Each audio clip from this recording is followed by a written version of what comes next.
Une boxeuse arrogante a forcé une jeune Jamaïcaine noire à se battre pour l'humilier. Puis l'impensable s'est produit. Regardez ce que nous avons là, s'est moquée Victoria Sterling en désignant la jeune fille de 18 ans qui venait d'entrer dans le club de gym UP de Manhattan. On dirait que quelqu'un s'est perdu en venant à la salle de sport populaire. Le bruit des coups sur les sacs de frappe s'est brusquement arrêté. Tous les regards se sont tournés vers Keisha Campbell, qui tenait un sac de sport usé et portait des baskets trouées. Sa peau foncée contrastait avec la blancheur immaculée de cet environnement exclusif, où les frais d'inscription coûtaient plus cher que 3 mois de salaire minimum. Victoria Sterling, championne du monde de boxe féminine depuis 2 ans, était connue non seulement pour ses poings mortels, mais aussi pour sa langue encore plus acérée. À 26 ans, elle s'était bâtie une carrière fondée sur des provocations sur les réseaux sociaux et des déclarations controversées qui généraient des millions de vues.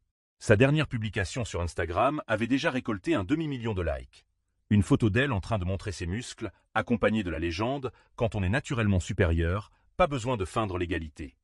« Désolé », murmura Keisha en vérifiant l'adresse sur son téléphone portable fissuré. « Je pensais que c'était là que se trouvait le programme de bourse pour les jeunes. » Le rire de Victoria résonna dans la salle de sport comme une sirène agaçante. « Un programme de bourse ? Ma chérie, ce n'est pas un endroit pour les projets sociaux. Ici, nous entraînons de vrais athlètes, pas des expériences d'inclusion. » Keisha Campbell était arrivée aux États-Unis 6 mois plus tôt, porteuse des rêves d'une famille jamaïcaine qui avait économisé chaque centime pour lui offrir une chance. Elle travaillait 16 heures par jour comme femme de ménage dans des bureaux pour payer une chambre qu'elle partageait avec 3 autres personnes dans le Bronx. Le programme de bourse était sa seule chance de s'entraîner dans un endroit décent. « Le programme existe », dit une voix ferme.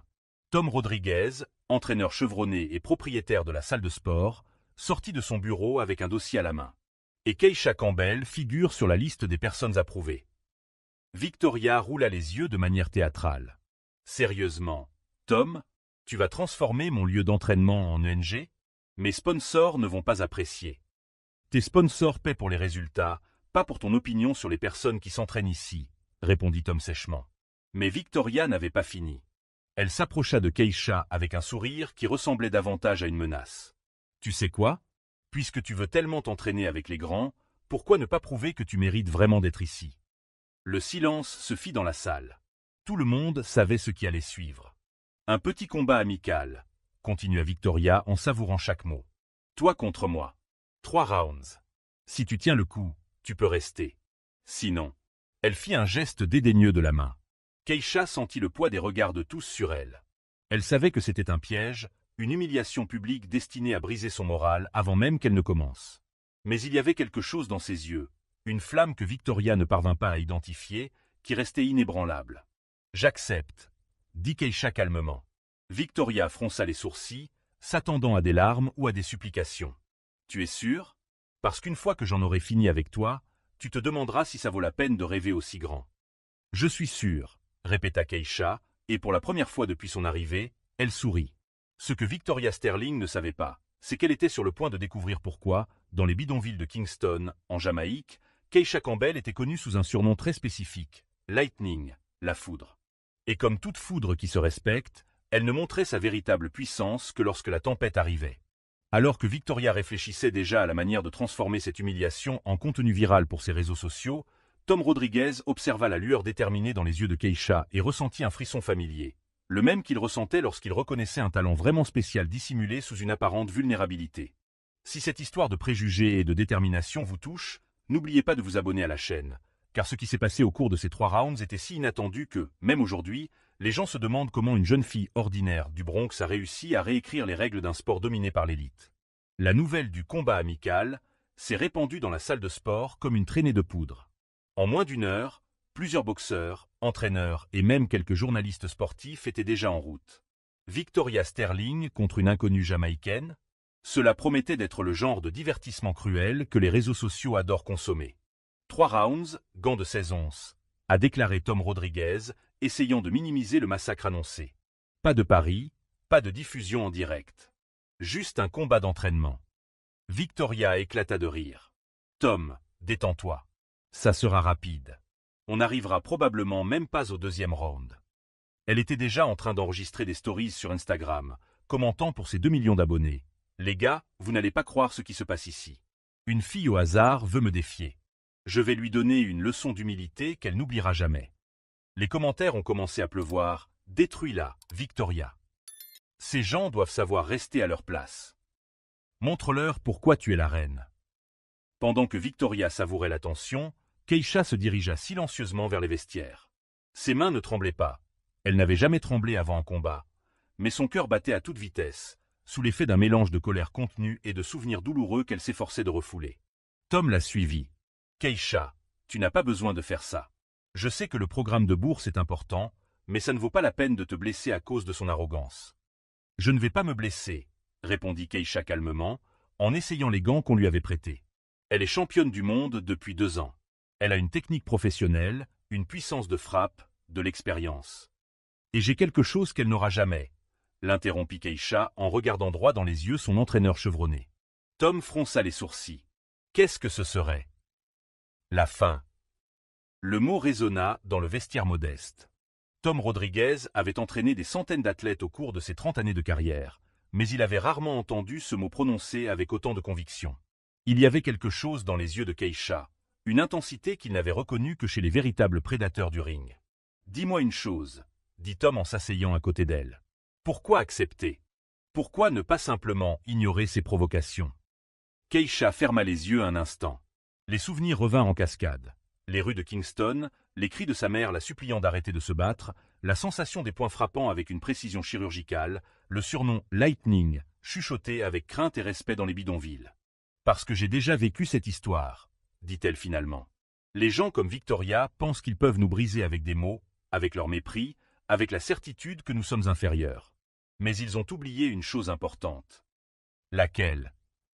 Ceux qui grandissent en luttant pour leur survie ne se battent pas seulement pour le sport. Ils se battent pour exister. Tom sentit un frisson lui parcourir l'échine.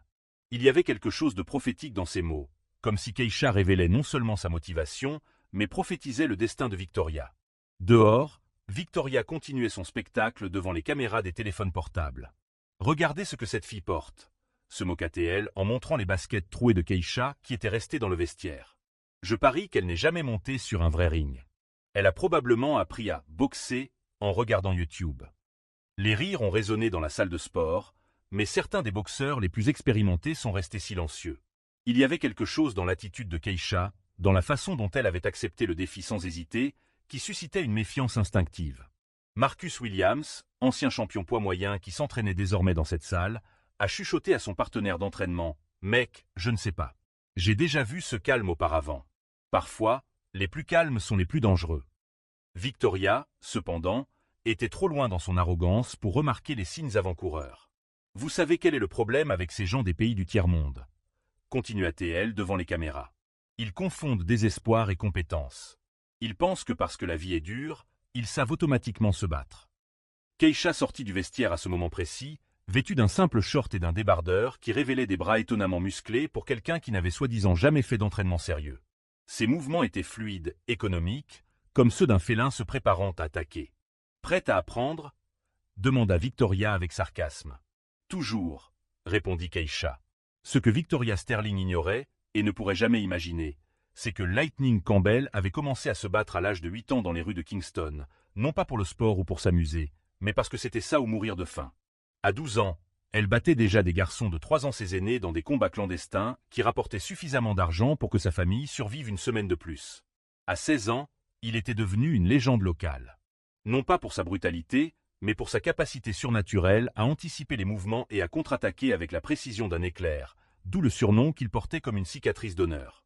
Lorsqu'il a enfin obtenu son visa pour les États-Unis, il s'était juré de ne plus jamais remettre les pieds sur un ring. Mais certaines promesses sont faites pour être rompues lorsque la dignité est en jeu. Tom ajusta les gants de Keisha et remarqua quelque chose qui le surprit. Ses mains étaient parfaitement détendues, mais ses muscles avaient la densité de quelqu'un qui s'était entraîné toute sa vie. « Keisha, je peux te poser une question ?»« Bien sûr. Tu n'as vraiment jamais combattu auparavant. » Keisha sourit pour la première fois depuis son arrivée à la salle de sport. Un petit sourire, presque imperceptible, mais qui renfermait des secrets capables de réécrire toute cette situation. « Défini combat », répondit-elle. À ce moment-là, alors que Victoria continuait son spectacle pour les réseaux sociaux et que les spectateurs pariaient mentalement sur le temps qu'elle, amateur, tiendrait debout, quelque chose d'extraordinaire était sur le point de se produire. Parce que parfois, lorsque nous sous-estimons quelqu'un sur la base de son apparence et de nos préjugés, Nous découvrons que les véritables prédateurs sont précisément ceux qui ont appris à camoufler leur force jusqu'au moment précis où ils la révèlent. Alors que Victoria Sterling poursuivait sa campagne d'humiliation sur les réseaux sociaux. Elle avait déjà publié 17 stories se moquant de l'amatrice jamaïcaine, quelque chose de complètement différent se passait dans les coulisses de la salle de sport. Tom Rodriguez avait décidé d'en savoir plus sur Keisha Campbell. 30 ans passés à entraîner des boxeurs lui avaient appris que la vraie force crie rarement. Et il y avait quelque chose chez cette jeune femme qui défiait toute logique. Ses mains n'avaient pas les callosités d'une débutante. Ses réflexes étaient trop rapides. Et surtout, son calme était anormal pour quelqu'un qui s'apprêtait à affronter une championne du monde. « Keisha » appela Tom lorsqu'elle eut fini d'ajuster ses gants. « Je peux te voir faire quelques mouvements de base ? Juste pour évaluer ton niveau. » Ce qui s'est passé dans les 5 minutes qui ont suivi a remis en question tout ce que Tom croyait savoir sur le talent inné. Keisha se déplaçait sur le ring avec une fluidité qui semblait défier la gravité. Ses coups sur le sac de frappe avaient une précision chirurgicale qu'il n'avait vue que chez des combattants ayant des décennies d'expérience. « Mon Dieu » murmura Tom pour lui-même, « qui est cette fille ?» À ce moment-là, la porte du gymnase s'ouvrit et quelqu'un entra qui fit Keisha se figer complètement. C'était Winston Campbell, un homme d'une 50aine d'années aux mains balafrées et aux yeux qui avait beaucoup vu. Son oncle, qui avait pris l'avion depuis Miami dès qu'il avait appris le combat par un cousin commun. « Lightning », dit simplement Winston. Le surnom résonna dans la salle de sport comme un coup de feu. Certains des boxeurs les plus âgés froncèrent les sourcils, comme s'ils essayaient de se rappeler où ils avaient déjà entendu ce nom. « Oncle Winston, qu'est-ce que tu fais ici ?» demanda Keisha, sa voix trahissant pour la première fois sa nervosité. « Je suis venu voir si ma nièce avait complètement perdu la tête, » répondit-il en anglais avec un fort accent jamaïcain. « Je croyais que nous avions convenu que cette époque était révolue. » Tom s'approcha, intrigué. « Vous vous connaissez ?» Winston regarda Tom avec l'expression de quelqu'un qui se demande quelle part de vérité révéler. « Je connais cette fille depuis qu'elle a 8 ans, et je peux vous garantir que Victoria Sterling n'a pas la moindre idée de ce qui l'attend. » Pendant que cette conversation se déroulait dans un coin du ring, Victoria était de l'autre côté du gymnase en train d'enregistrer du contenu pour TikTok. « Les gars, regardez ça !» murmurait-elle à la caméra. Elle a même amené sa famille pour assister à son humiliation. « C'est mignon, non ? Vous aurez beaucoup à la consoler après. » Les commentaires sur ces publications avaient explosé. « Victoria va détruire cette fille. Fais-lui comprendre qu'il ne faut pas se frotter aux Américains. Montre-lui ce qu'est le vrai boxe. » Winston observa Victoria pendant quelques secondes, puis secoua la tête avec dégoût. Arrogant. Exactement le genre que Lightning avait l'habitude, disons qu'il leur apprenait l'humilité dans les rues de Kingston. « Tonton, s'il te plaît, » supplia Keisha. « Ne lui dis rien. Je ne veux pas que quelqu'un soit au courant. »« Au courant de quoi ?» demanda Tom, de plus en plus curieux. Winston poussa un profond soupir. « Tom, je peux t'appeler comme ça ? Vous semblez être un homme bien. Je vais donc vous dire quelque chose qui pourrait changer votre point de vue sur ce combat. » Il désigna Keisha, qui s'entraînait désormais seule dans un coin. Cette fille là-bas était considérée comme la meilleure combattante de rue que Kingston ait jamais connue. « Combattante de rue ?» répéta Tom. À 12 ans, elle battait des hommes 3 fois plus grands qu'elle. À 15 ans, elle avait une réputation qui lui valait le respect des gangsters. Lightning Campbell n'était pas seulement un surnom, c'était un avertissement. Winston fit une pause. Elle a arrêté de se battre lorsqu'elle a obtenu son visa pour venir ici. Elle a juré de ne plus jamais remettre les pieds dans un ring. Tom regarda Keisha d'un œil nouveau. Alors pourquoi a-t-elle accepté de combattre Victoria? Parce que, dit Winston, certaines personnes confondent gentillesse et faiblesse. Et Lightning n'a jamais toléré d'être sous-estimée à cause de sa couleur, de son sexe ou de ses origines. De l'autre côté du gymnase, Victoria avait terminé une nouvelle série de posts se moquant de Keisha et discutait maintenant avec son manager au téléphone. « Michael, ça va faire le buzz. Une championne du monde contre une amateur? C'est le genre de contenu que les sponsors adorent. La domination totale. Assure-toi juste de ne pas trop la blesser, Victoria, » dit la voix de l'agent dans le haut-parleur. On ne veut pas de poursuite pour blessure corporelle. Victoria éclata de rire. « Michael, détends-toi. Ça sera si rapide qu'elle n'aura même pas le temps de se blesser sérieusement. » Winston entendit cette conversation et plissa les yeux. « Tom, je peux te donner un conseil? Parie sur Lightning. » Pourquoi? Parce que Victoria Sterling est peut-être championne du monde, mais elle n'a jamais combattu pour survivre. Elle n'a jamais affronté quelqu'un qui a appris que perdre signifie ne pas manger. Lightning n'est pas là pour faire joli, elle est là pour prouver quelque chose. À ce moment-là, Keisha s'approcha d'eux, le visage ruisselant de sueur après un entraînement intense. « Oncle Winston, qu'est-ce que tu racontes à Tom? La vérité, petite. Que tu n'es pas la victime sans défense que cette Américaine croit que tu es. » Keisha regarda autour d'elle dans la salle de sport, remarquant que certains des autres boxeurs l'observaient maintenant avec une curiosité et un respect renouvelés. « Oncle, je ne veux vraiment pas. »« Tu ne veux pas quoi? Montrer qui tu es vraiment? Lightning, tu as passé les derniers mois à nettoyer des toilettes parce que tu voulais commencer une nouvelle vie. Mais quand quelqu'un essaie de t'humilier à cause de ta couleur, de tes origines, de ton passé, aucune nouvelle vie ne peut effacer ce que tu as dans le sang. » Tom sentit un frisson le parcourir. « Keisha, je peux te poser une question? Pourquoi as-tu vraiment accepté ce combat? » Keisha resta silencieuse pendant un long moment, regardant Victoria qui continuait à filmer de l'autre côté de la salle. Quand elle prit enfin la parole, sa voix avait une dureté que Tom n'avait jamais entendue auparavant. Parce que des gens comme Victoria Sterling pensent qu'ils peuvent nous rabaisser, nous humilier, nous remettre à notre place uniquement en raison de la couleur de notre peau ou de nos origines. Elle m'a regardé et a vu une proie facile. Une histoire à raconter sur les réseaux sociaux. Une blague pour divertir ses followers. Keisha fit une pause. Ce qu'elle ne sait pas, c'est que là où j'ai grandi, le respect ne se donne pas, il se gagne. Et quand quelqu'un essaie de nous priver de notre dignité, elle sourit, mais il y avait quelque chose de prédateur dans ce sourire. Eh bien, parfois, Lightning doit rappeler aux gens pourquoi les tempêtes sont redoutées. À ce moment-là, alors que Victoria Sterling continuait son numéro arrogant devant les caméras, complètement inconsciente de la conversation qui changeait tout à quelques mètres de là, tout le monde dans la salle de sport a compris qu'il était sur le point d'assister à quelque chose qui allait bien au-delà d'un simple combat amical. C'était le moment où des années d'humiliation silencieuse allaient enfin trouver leur voix à travers les poings de quelqu'un qui avait appris. Dans les rulés. Plus dur du monde, que parfois, le seul langage que certaines personnes comprennent est celui de la force appliquée avec une précision chirurgicale. La cloche a sonné et les deux combattantes se sont retrouvées au centre du ring. Victoria a immédiatement passé à l'attaque, lançant une série de jabs rapides qui ont fendu l'air exactement là où Keisha se trouvait une milliseconde auparavant. « Qu'est-ce qui se passe ?» a murmuré Victoria en fronçant les sourcils lorsqu'elle a vu ses coups frapper le vide. Keisha se déplaçait comme de la fumée, toujours un pas en avant, toujours hors de portée. Ses pieds glissaient sur le tapis avec une fluidité qui défiait les lois de la physique, comme si elle pouvait prédire chaque mouvement avant même que Victoria n'y pense. « Reste en place, ma fille !» cria Victoria, frustrée, augmentant la force de ses coups. C'est alors que cela s'est produit. Au moment précis où Victoria a perdu l'équilibre après un crochet mal calculé, Keisha a contre-attaqué. Son poing gauche a frappé le côté du visage de Victoria avec un bruit sec qui a résonné dans toute la salle de sport. Victoria a titubé en arrière, touchant son visage avec incrédulité. Elle n'avait jamais été frappée avec autant de précision par une adversaire plus petite. « Impossible !» murmura-t-elle, mais Keisha était déjà en mouvement. Ce qui suivit fut une démonstration d'art martial qui plongea la salle de sport dans un silence absolu. Keisha ne se contentait pas de se battre. Elle dirigeait une symphonie de violence contrôlée. Chaque coup était calculé, chaque mouvement avait un but, chaque esquive semblait chorégraphiée. Victoria, désespérée, tenta d'utiliser son avantage en termes de poids et d'allonge, mais c'était comme essayer d'attraper la foudre à main nue. Pour chaque coup qu'elle portait, elle en recevait 3 en retour.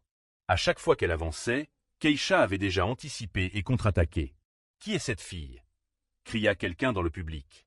Winston sourit depuis le coin où il observait. « Lightning Campbell » murmura-t-il fièrement. Le moment de vérité arriva au 2e round.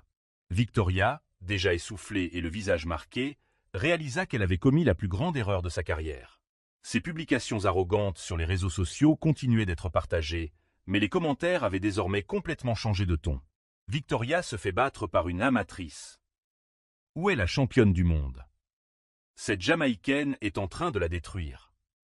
Jerry, son manager, lui criait des instructions frénétiques depuis le coin du ring, mais Victoria l'entendait à peine au milieu des cris de la foule qui était désormais ouvertement contre elle.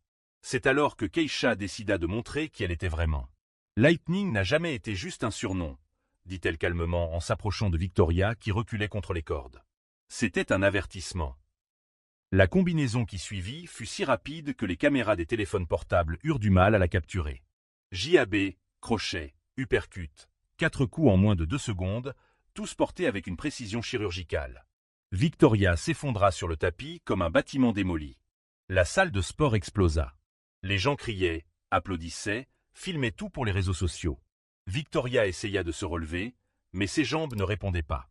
Pour la première fois de sa vie, la championne mondiale invaincue avait été mise KO par quelqu'un qu'elle avait qualifié de « projet social ». « Dis !» a crié Tom, l'arbitre du combat. KO. Keisha s'est calmement dirigée vers le coin où Victoria était soignée. « Tu as dit que tu voulais me donner une leçon », a-t-elle dit doucement. « J'espère que tu as appris que le respect ne s'obtient pas par la couleur de la peau, la nationalité ou le compte en banque. Il s'obtient par le caractère. » Victoria regarda Keisha, les yeux remplis de larmes d'humiliation et, pour la première fois, de quelque chose qui pourrait ressembler à du respect. Jerry se précipita pour vérifier le téléphone de Victoria. Ses stories se moquant de Keisha étaient devenues virales, mais pour des raisons complètement différentes. Des milliers de commentaires ridiculisaient son arrogance. Victoria détruite par celle qu'elle a traitée d'amatrice. Voilà ce qui arrive quand les préjugés rencontrent la réalité. Lightning Campbell a mis fin à la carrière de Victoria en 3 rounds. « Mon Dieu, Victoria », dit Jerry en lui montrant son téléphone. « Tu dois voir ça. Ton compte a perdu 100 000 followers en 1 heure. Les sponsors annulent leur contrat. » Victoria prit son téléphone avec des mains tremblantes. Sa dernière publication se moquant de Keisha était devenue un mémorial de sa propre humiliation. Les commentaires étaient impitoyables. Qui rit la dernière rit le mieux. La Jamaïcaine a donné une leçon de respect à cette raciste. Lightning Campbell, Victoria arrogante. Tom s'approcha de Keisha, qui était acclamée par tout le public. Lightning, je peux te poser une question? Bien sûr. Pourquoi n'as-tu pas dit qui tu étais vraiment dès le début? Keisha regarda Victoria, qui était encore en train d'être aidée à s'asseoir, complètement vaincue physiquement et émotionnellement. Parce que parfois, les gens ont besoin de creuser leur propre tombe avant de comprendre l'ampleur du trou dans lequel ils se sont mis. Winston serra sa nièce dans ses bras avec fierté. « Tu es toujours Lightning. »« Non, mon oncle, » répondit Keisha en regardant Victoria être emmenée hors du gymnase sous une pluie de commentaires sarcastiques. Lightning était celle que je devais être pour survivre. Aujourd'hui, j'ai montré qui je suis vraiment, quelqu'un qui n'accepte pas le manque de respect, mais qui se bat pour la dignité, pas pour la cruauté. Alors que les caméras continuaient de tourner et que les vidéos du chaos faisaient déjà le buzz sur les réseaux sociaux, une question restait en suspens. Était-il possible qu'un seul combat puisse réécrire non seulement 2 carrières, mais aussi la façon dont toute une communauté perçoit les préjugés, les privilèges et la véritable mesure de la force humaine? 3 mois plus tard, le contraste ne pouvait être plus brutal. Victoria Sterling, autrefois championne du monde invaincue, était assise dans le modeste appartement qu'elle avait loué après avoir perdu son manoir à Miami. Ses sponsors avaient annulé tous ses contrats après que la vidéo virale ait atteint 50 millions de vues en 1 semaine. Victoria Sterling, détruite par celle qu'elle a traitée d'amatrice, était devenue le mème le plus partagé de l'année, transformant son arrogance en une blague mondiale. Nike, Adidas, Gatorade, toutes les marques qui avaient autrefois payé des millions pour son image refusaient désormais même de répondre à ses appels. Jerry, son ancien manager, avait été clair lors de leur dernière conversation. « Victoria, tu ne comprends pas. Il ne s'agit pas seulement du combat que tu as perdu. Il s'agit de la personne que tu as montrée. Personne ne veut associer sa marque à des préjugés et à l'arrogance. » Pendant ce temps, à l'autre bout du pays, Keisha Campbell signait son premier contrat professionnel avec Golden Glove Promotion. Le montant? 2 millions de dollars pour ses 3 premiers combats, avec une clause de renouvellement pouvant aller jusqu'à 50 millions si elle maintenait ses performances. Lightning Campbell était devenu non seulement un phénomène sportif, mais aussi un symbole de résistance. Les marques qui valorisaient l'authenticité et le dépassement de soi faisaient la queue pour la sponsoriser. Under Armour a lancé toute une ligne inspirée de son histoire. Earned, no Jivan. Gagné, pas donné. Tom Rodriguez était dans le bureau de la salle de sport lorsqu'il a reçu un appel inattendu. « Allô, Tom? Ici ESPN. Nous aimerions faire un documentaire sur la façon dont vous avez découvert Lightning Campbell. » « Je n'ai rien découvert, » a répondu Tom honnêtement. Elle a toujours su qui elle était. Elle avait juste besoin de quelqu'un qui la respecte avant de voir ses points en action. La transformation de la salle de sport avait également été spectaculaire. Le programme de bourse, qui n'était auparavant qu'une initiative timide, recevait désormais des dons de tout le pays. Des jeunes issus de quartiers défavorisés arrivaient chaque jour, inspirés par l'histoire de Keisha. La liste d'attente comptait plus de 500 noms. Winston Campbell rendait régulièrement visite à sa nièce, toujours avec la même fierté dans les yeux. « Tu te souviens de ce que je t'ai dit à propos de la faim ?» demanda-t-il lors d'une de ses visites. « Tu as prouvé que ce n'est pas d'où nous venons qui compte, mais le feu qui brûle en nous. Victoria, quant à elle, avait tenté à plusieurs reprises de se réinventer. Elle avait créé une chaîne YouTube pour présenter ses excuses, mais les commentaires étaient impitoyables. Elle avait essayé de reprendre la boxe, mais aucun promoteur important n'acceptait ses conditions. Sans les revenus de ses sponsors, ses économies s'étaient rapidement évaporées. Dans une interview désespérée pour un podcast de troisième ordre, Victoria a finalement prononcé les mots qu'elle aurait dû dire des mois plus tôt. « J'avais complètement tort. » Keisha Campbell n'était pas seulement une combattante exceptionnelle, c'était une personne que j'aurais dû respecter dès le début. Mes préjugés m'ont empêché de voir sa grandeur. Mais Internet a la mémoire longue. La vidéo est redevenue virale. Victoria tente de s'excuser après avoir tout perdu. Keisha, lorsqu'elle a appris l'existence de l'interview, a fait preuve de la classe qui l'a toujours caractérisée. « Je ne lui en veux pas », a-t-elle déclaré lors d'une interview pour le magazine Sport Illustrated. La colère consume ceux qui la nourrissent. Je préfère utiliser mon énergie pour construire des ponts vers d'autres jeunes filles comme moi. Sa fondation, Lightning Dream, avait déjà aidé 300 jeunes filles issues de communautés défavorisées à obtenir des bourses d'études et des opportunités sportives. Le premier gymnase de la fondation devait être inauguré à Kingston, en Jamaïque, dans la même communauté où elle avait découvert que ses poings pouvaient être plus que des armes de survie. Lors de la cérémonie d'inauguration, retransmise en direct dans le monde entier, Keisha a tenu le micro avec les mêmes mains qui avaient mis KO une championne du monde. « Cette histoire n'est pas une histoire de vengeance », a-t-elle déclaré, sa voix résonnant dans les haut-parleurs. C'est une histoire de dignité. C'est une histoire qui prouve que le respect ne s'obtient pas par le privilège, mais par le caractère. Le public a éclaté en applaudissements, mais elle n'avait pas fini. Victoria Sterling m'a fait le plus beau cadeau de sa vie. Elle m'a sous-estimé. Et quand quelqu'un nous sous-estime, nous avons le choix. Nous pouvons laisser cela nous détruire, ou nous pouvons nous en servir comme carburant pour devenir invincibles. Tom Rodriguez, qui regardait depuis le premier rang, essuya discrètement une larme. Il avait entraîné des champions pendant des décennies, mais il n'avait jamais vu quelqu'un transformer l'humiliation en inspiration avec autant d'élégance. Quelques mois plus tard, lorsque Lightning Campbell devint championne du monde unifié, mettant KO son adversaire au deuxième round, tout comme elle l'avait fait avec Victoria, la première personne qu'elle remercia dans son discours ne fut ni son entraîneur, ni sa famille. Je tiens à remercier toutes les personnes qui ont essayé de me rabaisser, de m'humilier et de me remettre à ma place. Vous m'avez appris que le véritable pouvoir ne vient pas de nos origines ou de la couleur de notre peau. Il vient du refus absolu d'accepter que d'autres définissent nos limites. Victoria Sterling a regardé ce combat à la télévision dans son appartement loué, seule. Lorsque l'arbitre a levé la main de Keisha pour la déclarer nouvelle championne du monde, Victoria a enfin compris la différence entre le talent et la grandeur. Une personne peut naître avec du talent, mais la grandeur se forge dans le creuset de l'adversité. Keisha Campbell n'avait pas seulement remporté un combat dans cette salle de sport de Manhattan. Elle avait réécrit les règles sur ce que signifie être fort, sur ce que signifie mériter le respect, et surtout sur le fait que la meilleure vengeance n'est pas de détruire son ennemi, mais de devenir tout ce qu'il vous a dit que vous ne pourriez jamais être. Et tandis que Lightning Campbell brillait sous les feux de la rampe, prouvant que certaines tempêtes ne détruisent pas, mais purifient et renforcent, une leçon résonnait pour tous ceux qui ont déjà été sous-estimés, humiliés ou rabaissés. Ne laissez jamais personne définir vos limites sur la base de préjugés. La plus grande victoire est de prouver qu'ils avaient complètement tort sur qui vous êtes vraiment. Si cette histoire de transformation et de justice vous a touché, n'oubliez pas de vous abonner à la chaîne pour découvrir d'autres récits qui prouvent que parfois, être sous-estimé est exactement l'avantage dont nous avions besoin pour réécrire notre propre histoire de manière spectaculaire.